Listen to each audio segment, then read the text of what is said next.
Gente, la situación en México no deja de sorprendernos. Y no es por una nueva serie de narcos en Netflix, sino por la realidad cruda que se vive en el país. Imaginen esto: 3 policías desaparecen, los buscan, pero nadie sabe nada. Y días después aparecen abatidos, con señales de tortura y con un posible mensaje a su lado. Como si eso no fuera suficiente, el mismo día en Quintana Roo, 5 personas más son encontradas en circunstancias similares. Y por si aún no tienen suficiente, hay reportes que dicen que los narcos ya ni duermen. Están vendiendo sus casas y hasta usan tecnología de punta para rastrear drones del gobierno. Sí, como en una película de acción, pero sin los efectos especiales. Hoy vamos a hablar de qué está pasando realmente en México y cómo estas ejecuciones podrían estar relacionadas con la guerra contra el crimen organizado. ¿Y cuál es la respuesta de los carteles? Spoiler, no es una buena noticia. Si pensaban que ser policía en México era un trabajo peligroso, lo de estos 3 agentes en Culiacán lo confirma de la peor manera posible. Resulta que el 27 de febrero, Joel Alberto, Ezequiel y Petra Emilia, 3 integrantes de la Policía Municipal de Culiacán, salieron en una patrulla rumbo a la Sindicatura de Costa Rica. Iban a atender un reporte ciudadano, nada fuera de lo común, hasta que desaparecieron en plena carretera. Los hechos ocurrieron en el tramo Culiacán-Mazatlán, a la altura del campo Santa Rosa. En algún punto de su trayecto, un comando armado los interceptó, los sacó de la unidad y se los llevó por la fuerza. Aquí es donde la historia toma un giro todavía más tenso. Uno de los policías alcanzó a presionar un botón de pánico, activando una alerta para que otras corporaciones acudieran en su auxilio, pero cuando llegaron al lugar, solo encontraron la patrulla abandonada. Y así comenzó una de esas búsquedas en las que, seamos honestos, sabemos que al final no será nada bueno. Las autoridades estatales y federales desplegaron operativos, revisaron caminos, interrogaron posibles testigos, pero nada. La única pista era la patrulla con número económico 0404, que había sido dejada en la zona sin rastro de sus ocupantes. Días después, llegó la peor confirmación.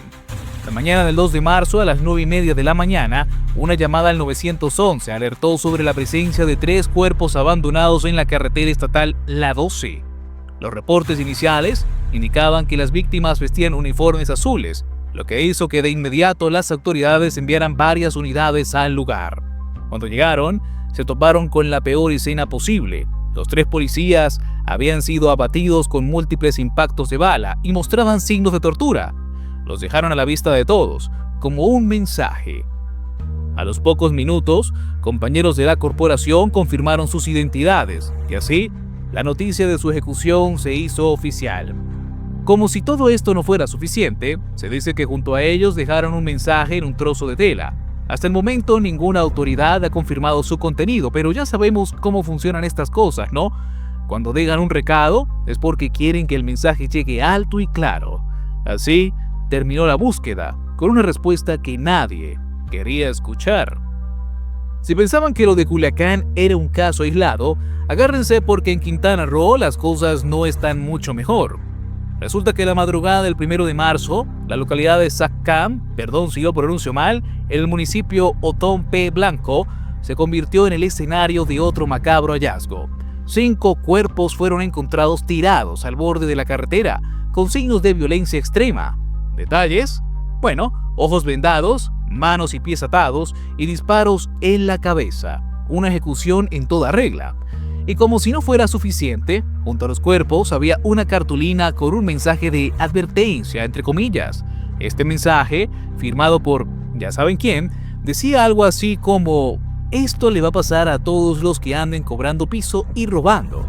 Aquí no se permiten estas cosas. Ahí está el ejemplo. O sea, básicamente una sentencia de muerte escrita en un pedazo de cartón. Las primeras llamadas al 911 llegaron poco después de las 3 de la madrugada. Vecinos de la zona alertaron sobre cuerpos tirados en la vía pública, lo que provocó un despliegue inmediato de la Secretaría de Seguridad Ciudadana de Quintana Roo. Los agentes acordonaron el área y esperaron la llegada de peritos forenses. Porque si algo hemos aprendido de estos casos es que la escena del crimen suele hablar por sí sola. Poco después, llegaron los trabajadores del Servicio Médico Forense, el CEMEFO, quienes se encargaron de trasladar los cuerpos para su identificación. Pero aquí es donde la historia se vuelve un poco extraña. Mientras los agentes procesaban la escena, descubrieron algo inesperado. En la misma zona, pero aún con vida, encontraron a Mauricio Arroyo Julio, un comerciante de 39 años que había sido secuestrado días antes. Los informes indican que Mauricio fue extraído de su domicilio por sujetos armados que se hicieron pasar por agentes de la Fiscalía General del Estado. Sin embargo, lo que parecía un secuestro bien planificado terminó en su liberación, justo en el mismo lugar donde habían ejecutado a 5 personas. ¿Fue un error? ¿Lo confundieron con alguien más? ¿O simplemente lo dejaron con vida para mandar un mensaje? Las autoridades no han dado más detalles. Lo único claro es que en Quintana Roo, al igual que en Culiacán, la violencia sigue dejando rastros que nadie puede ignorar. Si algo nos ha enseñado la historia, es que cuando el gobierno aprieta, los cárteles no se quedan de brazos cruzados, y el cartel de Sinaloa lo está sintiendo como nunca antes. Desde hace meses, la estrategia conjunta entre México y Estados Unidos ha aumentado la presión contra el crimen organizado, más operativos, más detenciones, más decomisos y menos margen de maniobra para los narcos. El resultado es que, por primera vez en mucho tiempo, el cartel de Sinaloa está teniendo que adaptarse a una nueva realidad. Es decir, los narcos están en modo supervivencia. Para empezar, según reporte del New York Times, algunos integrantes del cartel han optado por vender propiedades y reducir personal. Sí, aunque suene raro, hasta los narcos están recortando gastos. La ofensiva contra sus operaciones ha impactado directamente su flujo de dinero, sobre todo en el negocio del fentanilo. Pero no crean que esto significa que están acorralados, más bien se están reorganizando. Uno de los cambios más interesantes es que han comenzado a invertir en tecnología avanzada para rastrear drones del gobierno estadounidense. Sí, así como lo escuchan. Si antes la guerra contra los carteles se peleaba con armas y sicarios, ahora también se juega en el aire.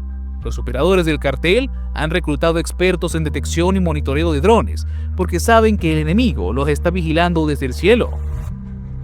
El 27 de febrero, en un operativo coordinado con información de inteligencia estadounidense, el gobierno mexicano logró una de las mayores capturas recientes en Culiacán. Ese día, fueron capturados 4 importantes miembros de los Chapitos, la facción del cartel de Sinaloa liderada por los hijos de Joaquín El Chapo Guzmán. Entre los detenidos están José Ángel Canoyo Insunza, alias El Güerito, Kevin Alonso Gil Acosta, alias El 200, José Alonso N. y Gustavo N. Pero aquí viene la pregunta clave. ¿Esto realmente debilita al cartel o solo es un golpe mediático? Mientras tanto, en Washington, algunos políticos siguen planteando la idea de que agentes estadounidenses operen en territorio mexicano para combatir a los carteles. Y aquí es donde se pone interesante la cosa. Según testimonios de integrantes del cartel de Sinaloa recogidos por el New York Times, ellos saben que no podrían competir contra el poder militar de Estados Unidos, pero también dejaron claro que, si llega un helicóptero con 20 o 30 soldados, no se quedarían de brazos cruzados. En pocas palabras, si el gobierno sigue apretando, el cartel está dispuesto a responder. Entonces, ¿qué nos deja todo esto? Por un lado, la violencia sigue aumentando en diferentes estados del país. Policías, comerciantes, criminales, nadie está a salvo. Por otro lado, el gobierno de México y Estados Unidos están golpeando fuerte al crimen organizado, pero ¿es suficiente? Eso está por verse.